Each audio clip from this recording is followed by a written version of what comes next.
And isn't life like that? Every single day we get taken off course. We get busy versus focused. We want to do the run or we want to do the workout, but there's a seduction by some kind of a distraction. We have an ideal of being world class in our work, but there's an attraction to sort of taking a little shortcut. And so literally every single day is an opportunity to get back on course with that needle of your world class ideals. And so I wanted to offer you some ideas that have really served me well, because I'm just like you, I'm trying to aspire to the top of the mountain over the course of the rest of my life. And the first idea that life has really taught me is really this: small wins matter. I mean, we sometimes think that an epic life occurs one sunny Friday afternoon when the stars line up and something revolutionary occurs. And what I'm suggesting to you with great love and great respect is a great life is built not by revolution. A great life is built by evolution. Small and steady wins the race. What you do every day is far more important than what you do once every decade. I want you to really think about that idea. What you do every day is simply your life in miniature. And as you live every single day, so you're crafting your life. What you do over the next hours is really building your future. And if you can just get, and I can just get every single pocket of 24 hours right as best as we humanly can, the rest of our life is going to take care of itself. So small wins matter. The moment in front of the customer where the pull was to go average and you become merchant of wow sets you up for the next day of a way of being of wow. The little win with your family when you feel like watching TV sets you up for another win the next day. A little win of getting up at 5 o'clock and running your morning routine sets you up for a habit of a 5 a.m. club morning routine. Small daily improvements over time will lead you to stunning results. Tiny wins are the way to greatness. And that's one of the things life has taught me. When you look at the great companies, whether it's an Amazon, whether it's some of the tech startups coming out right now, whether it's a Zappos, whether it's a FedEx, whether it's a Nike, whether it's a General Electric, whether it's some of the little shops in your neighborhood that we really admire because people still cook the food with love, or they serve the food with love, or people have an attention to detail. Great companies are built by those small, steady optimizations every single day. If you look at any great product, it wasn't just one day that built the great product. It was a culture and a mindset of daily innovation and optimization when done consistently over time, which led to world class. Let me show you this. We all live inside a bubble, right? This is our world. We go to church here, we work over here, we go get our coffee over here, we go to this park over here, we usually go over here to hang out with friends. This is our favorite club. This is our world. This is our favorite spot on the beach. We all live in this bubble. What you gotta do to get the life that God wants you to have, you gotta put more air in your bubble. You got to blow your bubble up. Expand yourself.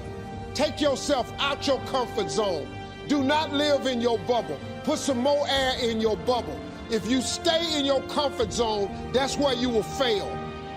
You will fail in your comfort zone. Success is not a comfortable procedure. It is a very uncomfortable thing to attempt. So you got to get comfortable being uncomfortable if you ever want to be successful. Start putting some pressure on. Put some pressure on yourself. Get out here and get about it. Look, I'd love to sugarcoat this thing for you. I'd love to tell you, look, you can go out here and get rich, do a couple of things. That ain't happening. You got to get real doggish.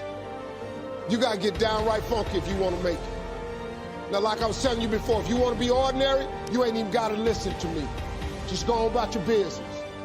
If you think ordinary is cool, ain't no problem. It's some really, really wonderful ordinary people. But if you are sitting in this room and you have extraordinary aspirations, then you're going to have to do extra. You put extra on top of ordinary, and you come up with extraordinary. It's no other way. I'm sorry, but here's the fact. All of you have extraordinary capabilities. All of you. You have to decide if you are willing to do the things to put you in that category. Rich people don't sleep 8 hours a day. That's a third of your life. It ain't but 24 hours in a day. You cannot be sleep 8 hours a day. You can't live in LA and wake up at 8 o'clock in the morning. It's 11 o'clock on the East Coast. The stock market been open 2 hours. They already making decisions about your life and your ass was asleep. The Bible says, he who loves to sleep and the folding of hands, poverty will set upon you like a thief in the night. It took me a long time to understand what sacrifice meant. Because on the surface of it, especially the way it's acted out, like burnt offerings and that sort of thing, it just seems like, well, it seems so archaic and distant from us that it's not really comprehensible. But partly from reading Jean Piaget, and Nietzsche for that matter, I started to understand that people often acted out conceptions before they understood what they meant. You know, and we act out a lot of things we don't understand because we're much more complex than we can represent. So we're always acting out things we don't understand. But so there's this idea in Cain and Abel that you have to make sacrifices in order to stay on the good side of God. And so I thought about that practically, say, not so much metaphysically, but practically, and realized that that was equivalent to the discovery of time, of the future, because we do act, and this is a peculiar discovery of human beings, and maybe a consequence of our expanded intelligence, is that we're actually aware of the future. We actually treat the future as if it's something that you can bargain with. Now, partly it's because the future is other people, and they remember your reputation, they remember your past actions, and if you do someone a favor, then that favor is in some sense stored up in the future. So you can think about the future as a place of judgment about your moral actions, and it's not that far from that to imagining a God who's keeping track of that, or who even is that. But in any case, the idea of sacrifice emerges in the story of Cain and Abel, and Cain and Abel both make sacrifices to God in order to stay on his good side, let's say. And what a sacrifice means is that you give up something of value in the present so that you can improve the future. And you know, that's no different from what we call discipline. It's exactly the same thing. It's just that concretely acted out version of that. And so, you know, the idea basically was that, well, God was in the transcendent heavens. And the first question would be, well, why is that? And it's like, well, if you go out on a really dark night and look up at the sky, you have a sense of what's beyond you, what's transcendent, what's infinite. And so to associate that with the highest of values is a reasonable association, right, from an emotional point of view. So it's not particularly primitive. It's a smart metaphor, or it's a smart intuition and it's above you. And you know, we tend to think of when you're moving towards an ideal that you're moving up, that you're moving above, you're moving to the mountaintop, right? You're going up, not down. And so it all sits within that same framework. And it's partly because when you go up, like on a mountain, you can see for long distances, right? So all those things are tangled together. So anyways, so the idea is that you have to give up something of value now so that you make the future better. And sometimes it's even something you love now, and that's a good example too, because often the things that stop us from moving forward are our attachments to things that we should no longer be attached to, right? And in fact, you can almost make that definitional. If you're not moving forward in your life, there's a high probability that you have some idea or some mode of action or some habit that you're so in love with that you won't let go of it.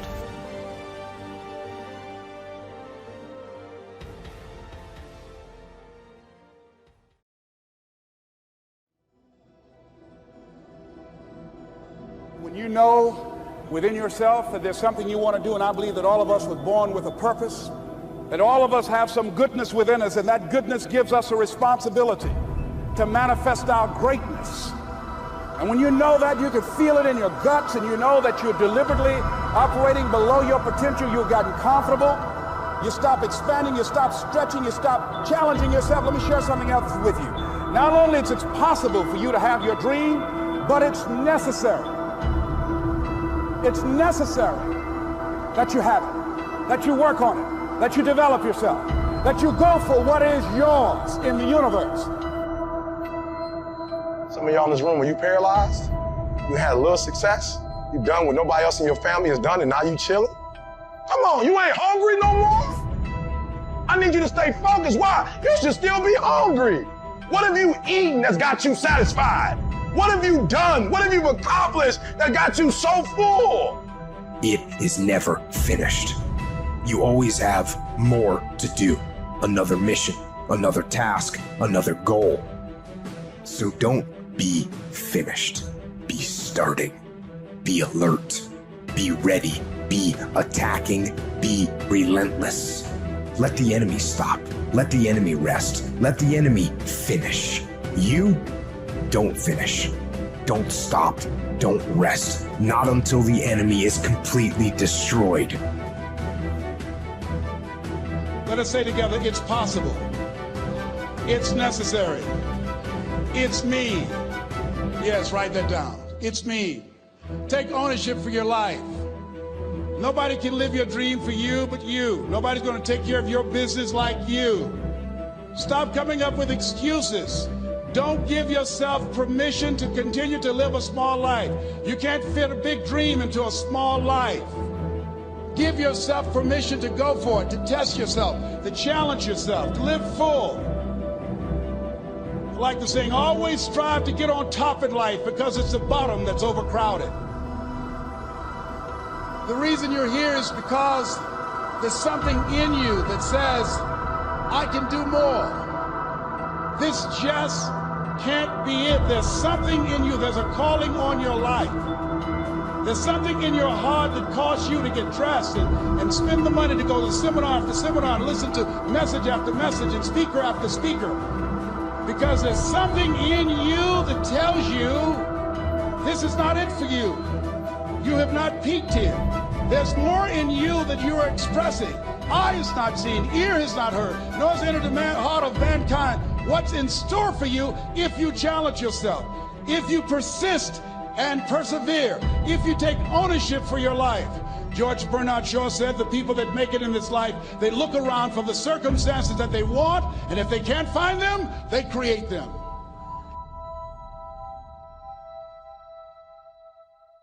I got to stay hungry. I try to keep it humble. I walk around, I don't even want people to know who I am. Why? Because I still want to have that dog. I still need to stay hungry. And when you got pride, it gets in the way of you being hungry.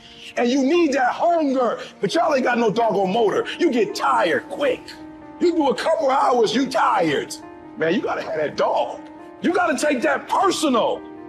Every single year, your appetite should go up. You should never get settled. You should never get content. Every single year, I want to be successful. I want to execute. I want to make all my dreams become a reality. So my appetite increases. It gets stronger every year. I want more. I want to do more. I want to help more. Every year, I want to be bolder. I want to be better. I want to be stronger every single year. All men are created equal. Some work harder. Some get up at 2:30 in the morning. Some of us just grind. Some of us don't make excuses. Some of us don't surrender. Some of us don't give up and give in. What we do with the pressure is we say, I gotta take it, and I gotta take it to another level. There will be times when you will feel alone, when you'll feel deserted, when you'll feel weak and you'll doubt yourself and other people will doubt you and you ask yourself, am I crazy? Maybe I don't have what it takes. That's going to happen. But I'll tell you something. Wouldn't it be a shame for you to stop when you've come this far? Who on this earth would still be going right now? You are. You are.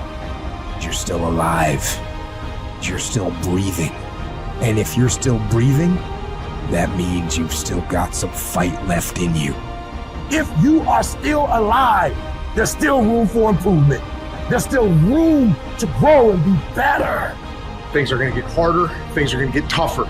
So what you need to do is you need to get harder and you need to get tougher. You will be tested. And how you face that test determines the rest of your life.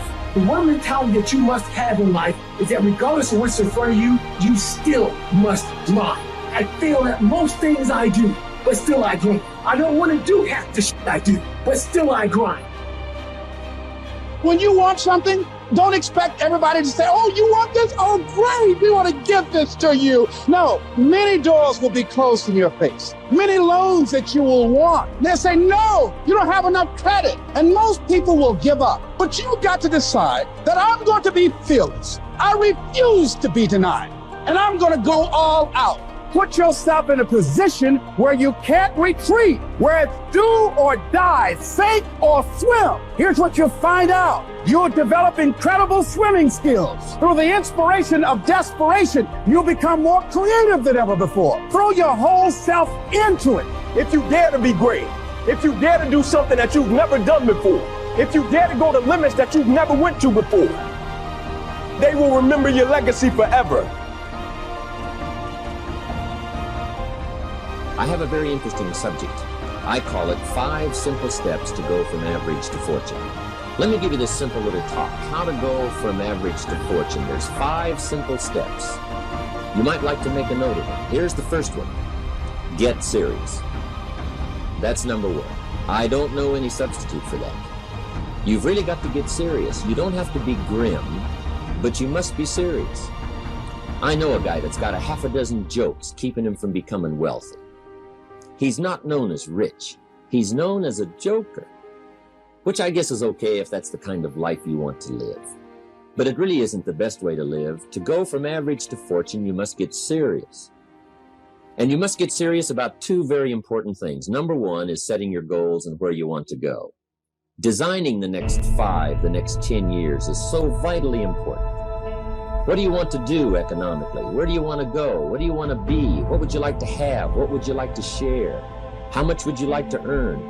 How far would you like to go? Those are some major questions to ask. And for that all to work out like you want it to for the next 5 or 10 years, in my personal opinion, you've got to get serious. Then you have to get serious about another important subject.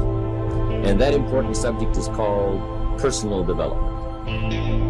Personal development is striving hard to become the kind of person that you want to be. And to become the kind of person you want to be, you've got to work at it. 10 years from now, you will surely become someone. The big question is, who? What are you becoming? And if you go to work on it now, sure enough, in a very short period of time, you can take on a new direction to become the kind of person you want to be.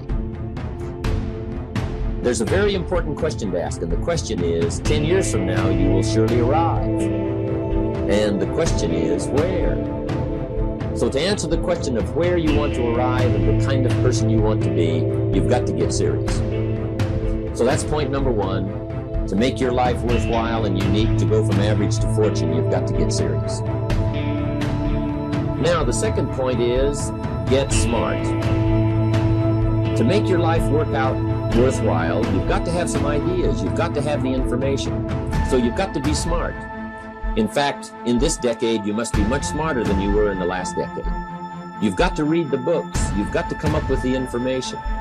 When I have a chance to talk to the high school kids, that's the theme of my talk. Get smart. There's nothing worse than being stupid. And if you will read the books, learn from your experiences, do all the things that you possibly can to get the information, sure enough, you'll be wiser this year than you were last year. And I've got a few techniques that I teach in my seminar on how to get smarter. Keeping a journal, going to the lectures, going to the seminars, listening to the sermons, picking up ideas from other people.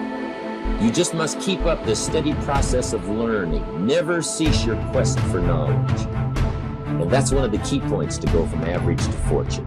Get smart. Now here's number 3. You've got to get going.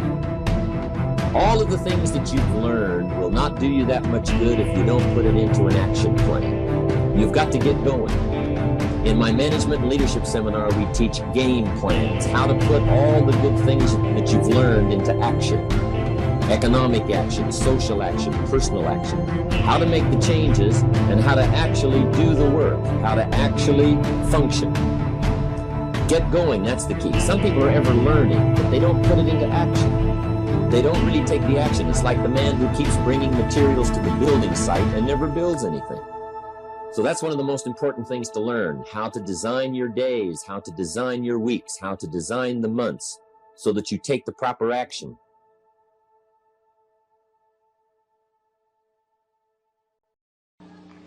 Create what you want. You have the power in you to do more than you can ever begin to imagine, to control your destiny, to make a difference in our children, to make a difference on the planet, to make an impact. Let us say together, it's me. And let us say together, it's hard. Say it like you know it. Say it's hard. Ladies and gentlemen, it's hard. There are people who have seen their retirements taken away from them by the corporations that they work for. They were within 2 or 3 years of retiring, and they had it taken from them. The #1 entrepreneurs in this country now are senior citizens. The #1 employer, #2, McDonald's and Walmart. And there's nothing wrong with those jobs. I guarantee you those people did not have a plan to end up living their lives at the end of life with those types of jobs. And they didn't have a plan like you have, and while you're investing in yourself, not to. And it's hard. There are people making choices between purchasing prescription drugs or paying for gas or a mortgage note. It's hard when you're working on a job for 20 years, 30 years, give them some good years, and then they come in and tell you, we've downsized. In other words, you're fired. And then you have to start all over again. How many of you know it's hard? Raise your hands, please. It's hard. And it's not fair. One of the things I like about T. Harvey is he talks about work and investing in yourself. It's not fair when people are going up against that kind of stuff to tell them just think positive and be enthusiastic and everything will work out all right. Ain't that kind of party. It's hard. Life will put some knots on your head. I bought my first home for my mother. I was rushing, didn't know what I was doing, and I bought a home that had a lien against it. And they called me, Mr. Brown, yes, there's a lien against your property. We need $55,000 if you're going to stay there. Wait a minute, sir. I just bought this home. The guy told me there were no liens against it. I'm not the one that owe you the money. You should have checked that out, Mr. Brown. Come on. I called my attorney. We followed up. Yes, Les, there's a lien against the property. But he told me there were no liens. He lied, obviously. Oh, my God. He told me he wanted to help me because he admired the fact that I was buying this home for my mother and that he was adopted, and he identified with me. Les, he suckered you. He played you, man. So what? Well, would they take payment arrangements? What about $5,000 a month? They want all the money, Les. They want all the money, or you're going to have to get out. The house is going up for sheriff's sale. Do you have it? No, I don't have it. Can they give me some time? Tell them to give me 3 months, please. Give me 3 months. My mother's in her 70s, man. She has a bad heart. Don't do this to me. This is my dream. Don't do this, man. Please, let me talk to them. Les, I'm talking to their attorney. They don't want to talk to you. I've got to talk to their attorney. Do you have the money? No. Will they give me 3 months? No. What about 2 months? No, Les. They want the money in 7 days. Oh, my God. Let me call you back. I'm not sure. And I walked the floors thinking, God, how could this happen to me? I got to figure this out, huh? I got to figure this out. And it seemed like the days were just ticking off. Thursday, I had to call them and let them know. They called me, Les, do you have the money? No, I don't. Friday, you have to leave. The sheriff will be there. You're going to have to leave, Les. They're going to take my house. What about my down payment? You lost it, Les. You lost it. Okay. I got to go. Yes. I prayed, Lord, please, if you show me that you're real, if you're really real, you think Paul worked for you, you haven't seen anything. Don't let me lose this house and watch what I'll do for you. I was trying to cut a deal. Have you ever tried to cut a deal? It's amazing how spiritual you get when you get in trouble. You know what I mean? When I was diagnosed with prostate cancer, I was going to bed with the Bible and the Holy Quran and science of mind and Joel Goldsmith, everything I could find. I was paying to Jesus, Yahweh, Melchizedek, everybody. I was calling on everybody. It's amazing. And here I was walking the floor, 3 o'clock in the morning, and I had to go and wake my mother up. I got on my knees and I said, Mama, I said, I need you to wake up. She said, what's wrong, Leslie? I can hear you walking back and forth. I'm not asleep, son. I said, there's something I need to tell you. She said, your eyes are red. Why are your eyes red? Because I feel so stupid now. Why? We got to move tomorrow. Why, Leslie? There's a lien against the property and they want $55,000 and I don't have it. And we're going to be set out tomorrow. We have to go back to Liberty City. So she said, it's okay. I don't like this house anyhow. I said, why? She said, because of my arthritic knees, it hurts my knees when I go up the steps. I said, and why didn't you tell me? Because you were so happy. I just said it because you were happy. I'll live in a shack with you, boy. I love you. It's not the house. I love you. I love all my children. I said, thank you, Mama. Thank you. And the next day when we were in the truck going back to Liberty City, when we pulled down 68th Terrace, the neighbors came out and said, wow, Mamie, y'all coming back? Are you back? Yes. What happened to the home your boy bought for you? Those boys you adopted. Leslie didn't do a title search. He made a mistake.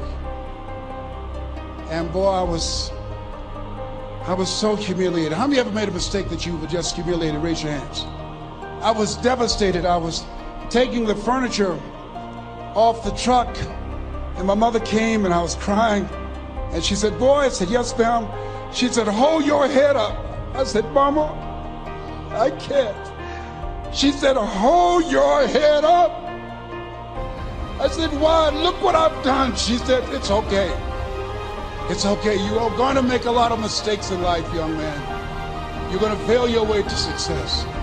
You have nothing to be ashamed of. Keep your head up and take that furniture back in the house. I said, yes, ma'am. And I learned something from that. If you ever go through something, hold your head up. If you ever make a mistake, hold your head up. If you ever do something that everything goes wrong, life catch you on the blind side, hold your head up. It's not over. Jorden said, that which does not kill you will make you stronger. Hold your head up. Shake someone's hand on your right and left and say, hold your head up. To get the proper return that you're looking for, whether it's economic or personal. Get going. It's a major key. Now here's number 4. You must get excited. And not just the false enthusiasm of just pure positive thinking. You've got to get excited over some very basic things. One is, get excited over your ability to make yourself do the necessary things. Because discipline is major step 1 toward personal progress. And anytime a person wishes to, they can make major changes in their life, personally and socially and financially. It doesn't ever have to be the same after today. No telling what you could do today if you really wish to. The act of murder is a clear indication that a person in one drastic act can forever change the course of their life. It just happens to be in the negative direction. What I would ask you to do, starting today, is get excited about committing an act that's positive, an act that's constructive, to make the changes in your life that you want made, and to go the direction that you want to go. So that's number 4, get excited. Get excited about your potential. Human capacity is usually never the problem. Little children can learn several languages, and we can learn to do the most incredible things. All we need to do is take the time to do it. So it's not a matter of capacity. It's a matter of judgment. It's a matter of excitement. It's a matter of will, and it's a matter of wanting to bad enough. So it's pretty exciting to know that any day you wish, you can change your life. Any day you pick out, you can make major changes. It doesn't ever have to be the same again. And that's exciting. Knowing that intellectually and personally, you can actually do the things that will make major changes in your life. That's number 4. Here's number 5. Number 5 is get away. I have found, especially in the last 15, 20 years, that there's an important thing called life balance. You've got to learn to get away. You must learn to get away and be alone. Learn to get away and reflect. Learn to get away and learn how to live as well as how to earn. How sad it would be to learn how to earn well, but not learn how to live well. You must balance your life. We teach something, especially in my staff, I teach us something called lifestyle. Lifestyle is how you learn to live your life. Some people have money, but they don't even know how to spend it. They have time, but they don't know how to spend it. Some people are successful, but they don't know how to spend their success. They don't know what to do with it. They don't get joy from it. Rather, they get animosity. A father takes $5, crushes it, and throws it at his son and says, if you need it that bad, take it. Now, it's the same $5, but instead of dispensing it with joy, he dispenses it with animosity. That's the difference in not knowing how to live. It's called lifestyle. Then you've got to take time to cultivate good friends. You've got to take time to be with your family. You've got to take time to be with the people who are important to you, designing your life in those respects. Get away. Take the time. Reflect on your life. Recharge your batteries. Do some growing away from your enterprise. Then when you come back to your enterprise, after you have taken this time to balance your life, you will find that on the job, working on your enterprise, things will really go much better. So those are the 5 simple steps to go from average to fortune. Get serious, get smart, get going, get excited, and get away. There's usually about a half dozen things that makes 80% of the difference. There's usually about a half dozen things that makes 80% of the difference. Great formula. Now, it's not exactly half dozen, it's not exactly 80%, but you get my concept here. Here's another way to put it. Keep looking for the few things that makes the most difference. For your good health, there's not 1,000 things you have to do. Not 1,000 things every day. I'm telling you about a half a dozen good health practices, and you'll take care of most of your health challenges. Okay? If you're going to set up an office, there's not a checklist of 500 things you need to look at every day. I'm telling you, there's about a half a dozen. A few things will take care of most of it. Now here's the challenge. Once you've found the few things that takes care of the most of the challenge, now spend most of your time on those few things. This we simply call time management. In the 2-day leadership weekend, one of my major subjects is time management. Here's what I call it. The best kept secret of the rich is what? Time management. What an incredible discovery I made one day when I found out that rich people have about 24 hours a day, right? And poor people have about what? 24 hours a day. Wouldn't that drive you mad till you found out what the difference was? How could you sleep nights till you found out what the difference was? Both have equal time, but an incredible difference in outcome. What makes the difference? Same time, but a totally different outcome. It's called time management. And here's part of it in a nutshell. Look for the few things that makes the most difference, then spend most of your time working on those few things. In our leadership series, here's what we learned. Here's why a lot of people don't do well. They major in minor things. They spend too much time on things that don't count. And what else? They spend too little time on things that would count. They've got the ratios mixed up. So we teach our children what? Don't spend major time on minor things, things that don't count. And don't spend major money on minor things, things that don't count. It's easy to get the ratios mixed up and suffer the consequences. In the last 10 years, a guy's bought 2 tons of donuts and 2 books. And he wonders why his life is devastated. Right away, we would come up with the answer, couldn't we? He spent far too much money on what? Donuts. Now, both donuts and books are okay, but this guy spent far too much money on donuts and not enough money on books. I'm telling you, that is the difference. The best kept secret of the rich. Don't spend too much money on things that don't count. Don't spend too much time on things that don't count. And don't spend too little time on things that would count. It's called the time management challenge. So, the few things, the half dozen, takes care of the big share of it. Good formula to use. Here's what we call these. Half dozen few. Basics. Basics. Fundamentals. If you're going to play basketball, right? Going to be a pro someday. Hey, you got to master the fundamentals. Not 1,000 things. A few things you get very good at. Then you add your own flair and your own personality. But hey, if you want to do something extremely well and get well paid, you master the fundamentals, master the basics. Now, here's what's exciting about the fundamentals of life. Just jot that down. The fundamentals of life. Here's what's exciting about the fundamentals of life. Number one, there's just a few. There's not 1,000. There's just a few fundamentals of life and living well, success. Just a few fundamentals. Here's what else is exciting. Once you know them, you know them.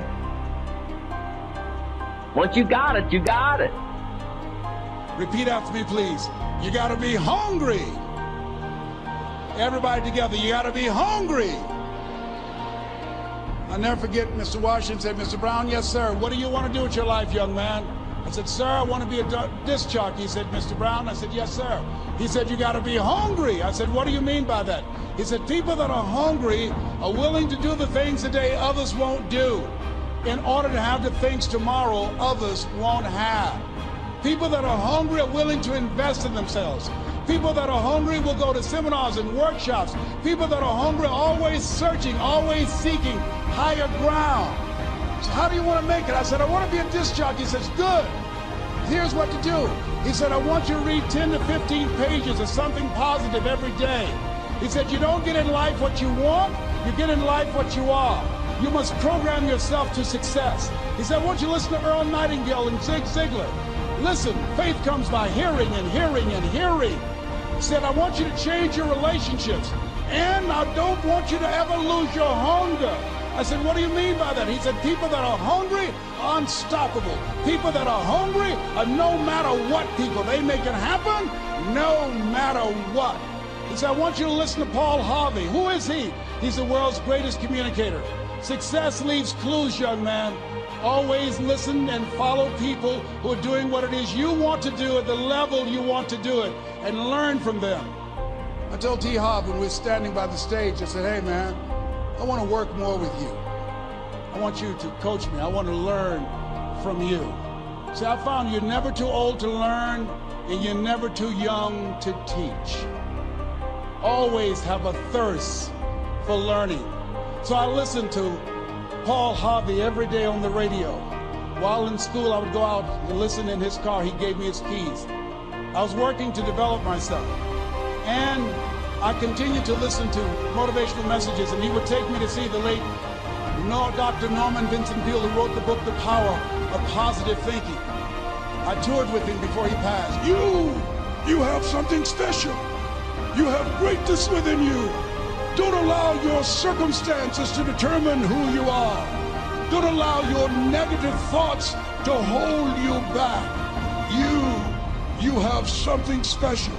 You can do more than you can ever begin to imagine.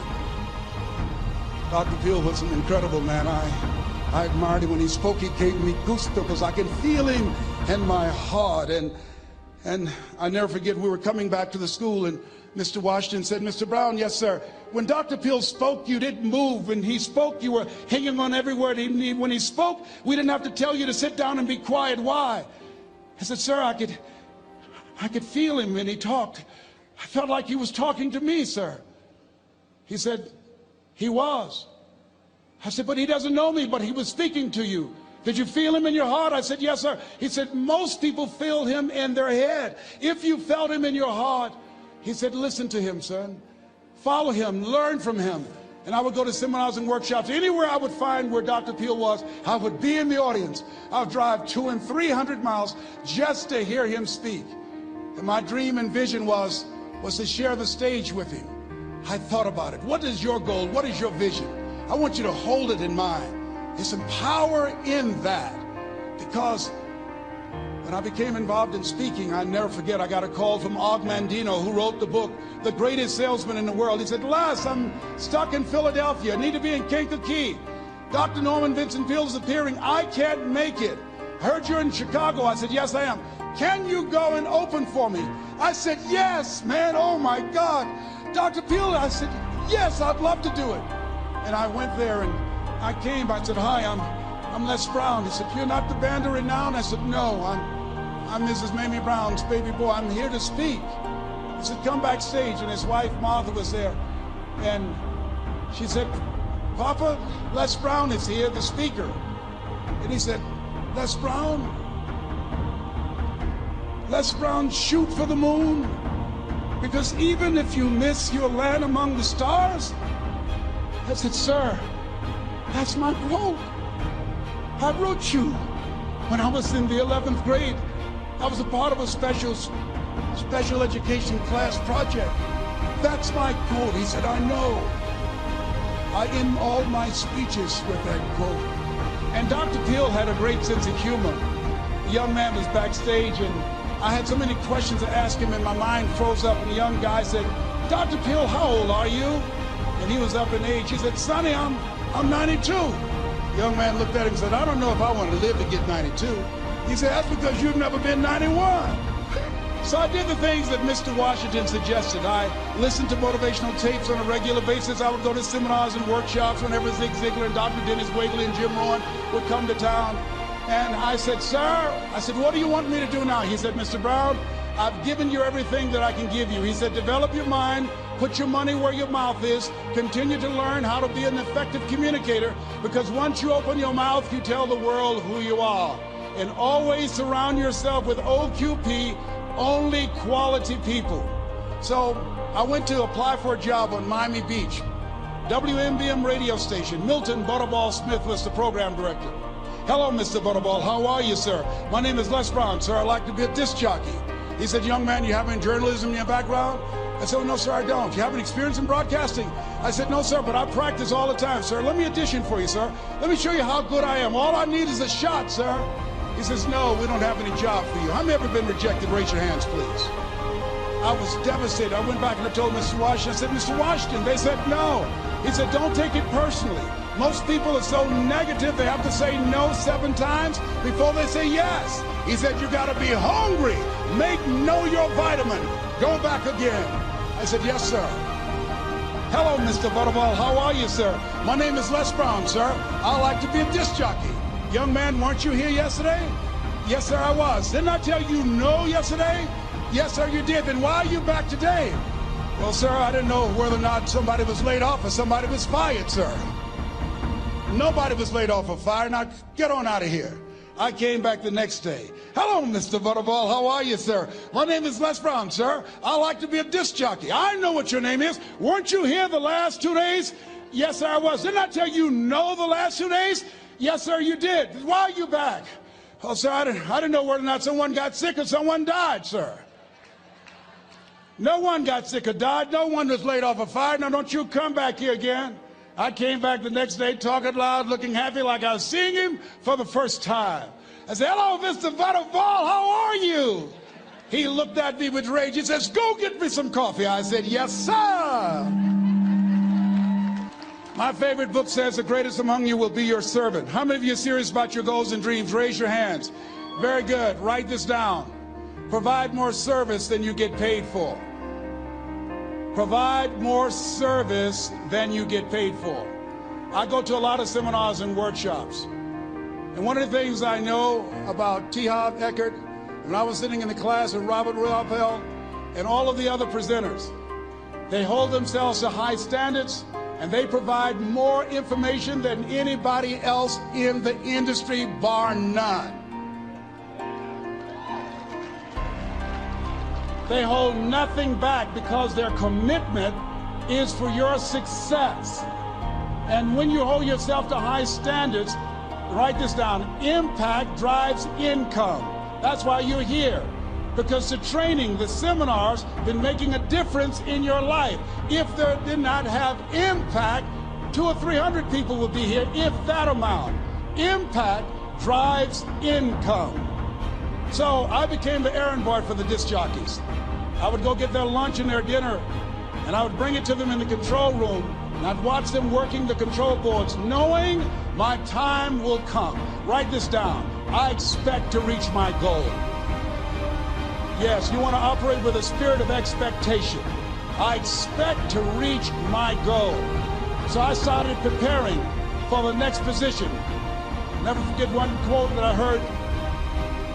As you look at your life, you look at your goals and dreams. It's better to be prepared for an opportunity and not have one than to have an opportunity and not be prepared. If you expect to reach your goal, prepare yourself now. And so then pretty soon, the guys at the station, they begin to take a liking to me. Write this down. Build relationships. As you're aware, people deal with people that they know, like, and trust. And so they would say, Leslie, yes, sir. Come here, yes. Come outside. Who did this? Or your car? Yes. Who cleaned my car? I did, sir. I would wax their cars on the weekend, inside and out. How much do you charge? Oh, nothing, sir. I just sworn to help out. I was providing more service than I got paid for. I was building relationships. They said, whoa, look here. Donna Ross and the Supremes are coming to town. The Four Tops and the Temptations. Here are my car keys. Pick them up for me. Take them to the Fontainebleau Hotel on Miami Beach. I said, yes, sir. I would drive them all over Miami Beach in the big, long Cadillacs. I didn't have any driver's license, but I was driving like I had some.